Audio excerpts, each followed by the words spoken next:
মানুষটা হঠাৎ করেই অকালে নিজের জীবনটা ইচ্ছাকৃতভাবে শেষ করে দিল।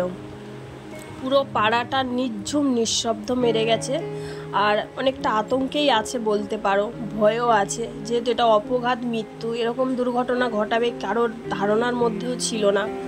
তো হঠাৎ করেই সংসারের একটু খুঁটিনাটি ঝামেলা তো সব সংসারেই লেগে থাকে, তো তাই নিয়ে যে এরকম দুর্ঘটনা ঘটাবে সেটা কেউ জানা ছিল না। তো নমস্কার বন্ধুরা, শুভ বিকাল। দক্ষিণ 24 পরগনা জেলার ছোট্ট একটি গ্রাম থেকে মা মান্টু ভিলেজ ব্লগ চ্যানেলের সবাইকে অনেক স্বাগত, অনেক ভালোবাসা। কেমন আছো সবাই? আশা করি সবাই ভালো আছো, সুস্থ আছো। আর আমাদের অবস্থা তো দেখতেই পাচ্ছ, কয়েকদিন আগে আমার মান্টুটার কি শরীর খারাপ, তারপর আমার, আর তারপরে এই পাড়ার মধ্যে এরকম একটা দুর্ঘটনা ঘটে গেল। তো ওটা আমার একটা ভাসুর হয়, তো হঠাৎ করেই বাড়িতে একটু খুঁটিনাটি ঝগড়া অশান্তি হয়েছে, তো কোন সংসারেই না হয় বলো। তো তাই নিয়ে উনি বিষ খেয়েছে, তো সেই বিষ খাওয়ার ফলেই উনি মারা গেলেন। তো পুরো পাড়াটা নিঝুম নিঃশব্দ হয়ে আছে, সব চুপচাপ, কারোর মুখে কোনো কথা নেই, ভাষা নেই। তো এখানে দেখো আমি বিকালবেলা থেকে ভিডিওটা শুরু করেছি, বিকালে জামা কাপড়গুলো তুলে নিচ্ছি, আর মান্টুটাও আমার আশেপাশে খেলা করছে, কারণ ওকেও আমি বাইরে যেতে দিচ্ছি না, কারণ ও তো বাচ্চা মানুষ, আর ওর সবসময় তো শরীর খারাপ, তোমরাই জানো। আর এরকম একটা ঘটনা ঘটেছে, তো তার জন্য না ওকে আমি বাইরে ছাড়ছি না। তো বিকেলে কিছু জামা কাপড় তুলে নিলাম, আবার কিছু জামা কাপড় পরেছিল সেগুলো একটু ধুয়ে পরিষ্কার করে নিয়েছি, তারপর সেগুলো মেলে দিয়েছি। আর এই দিকে দেখো আমার মান্টুটা কেমন নাচ শুরু করেছে।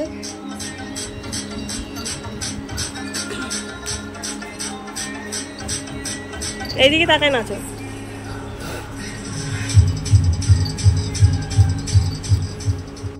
তো কোনো কাজে হাত আসছে না, কোনো কাজ যেন করতে ইচ্ছে করছে না।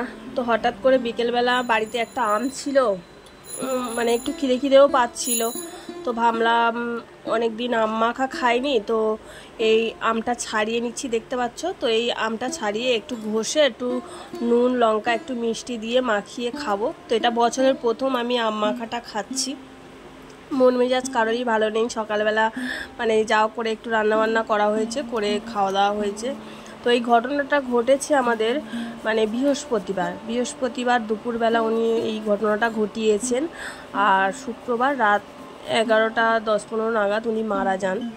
তো জানোই তো, অপঘাতে মরলে তার বডি পোস্টমর্টম হয়, তারপরে বডি বাড়িতে আসে। তো ওটা শুক্রবার মানে রাত্রেই বডিটা বাড়িতে এসেছিলো। তো আমি এর মাঝে একদিন ভিডিও দিতে পারিনি, মানে এমন হয়ে গেছে না, মানে যেন কোনো কিছু করতে ইচ্ছেই করছে না, মানে কোনো মুখে ভাষা নেই, কিচ্ছু নেই, যেন হতভম্ব হয়ে আছি যে কি করব কি না করব। তো তার জন্য একদিন ভিডিও আমি দিতেও পারিনি, এই ভিডিওটা দিতে লেট হলো। তো যাই হোক, তোমরা আমার ফ্যামিলি মেম্বার, তোমাদের কাছে তো সব কিছু আমাকে শেয়ার করতে হবে, তো এটাও তোমাদের কাছে শেয়ার করলাম। আর এইদিকে দেখো আমটা আমি ছুলে নিচ্ছি। তো ছুলে নেওয়ার পরেই তারপরে নুন, বিট নুন আর লঙ্কা দিয়ে মাখিয়ে খাবো। আর আমার মান্টু ওর পাপার কাছে আছে, আমার কাছে বিরক্ত করছিল বলে ওর পাপা একটু নিয়ে গেছে বাইরের দিকে, আর ওর পাপা বলছিল না ওকে পার্কে নিয়ে যাবে। আর এটা ছিল শুক্রবার মানে বিকালবেলা, আর শুক্রবার রাত্রিবেলা মানে ওই ভাসুরের বডিটা নিয়ে আসবে। তো আমরা মান্টুর পাপাও সেদিন বাড়িতে রয়েছে, বাড়িতে ছিল। আর এই যে দেখো আমার আম মাখাটা হয়ে গেছে, এটা না খেতে ভালোও হয়নি, কারণ মন মেজাজ তো ঠিক নেই না, ঠিকঠাক করে মাখতেও পারিনি, নুন বেশি হয়ে গেছে, খেতেও ভালো লাগছে না।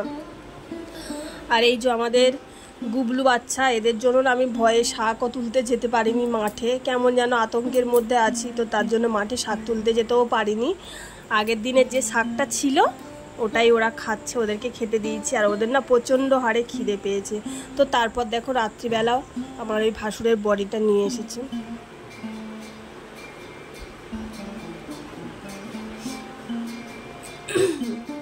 তো এখন বাজে প্রায় ওই 11:15 নাগাদ, সবে ওরা নিয়ে আসলো, নিয়ে একটু বাড়িতে ঘুরিয়ে নিয়ে আসবে। তো আমরা যাইনি, অনেক রাত হয়ে গেছে বলে।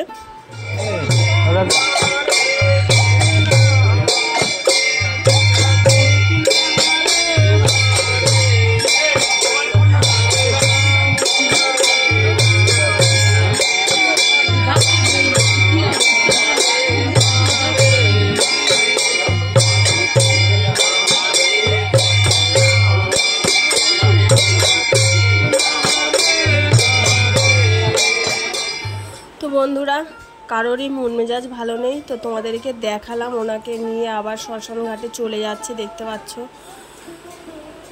তো সবাই আমার ওই ভাসুরের আত্মার শান্তি কামনা করো। আর কি বলবো, কিছু বলার মানে কোনো ভাষাই খুঁজে পাচ্ছি না আমি, কি যে করব।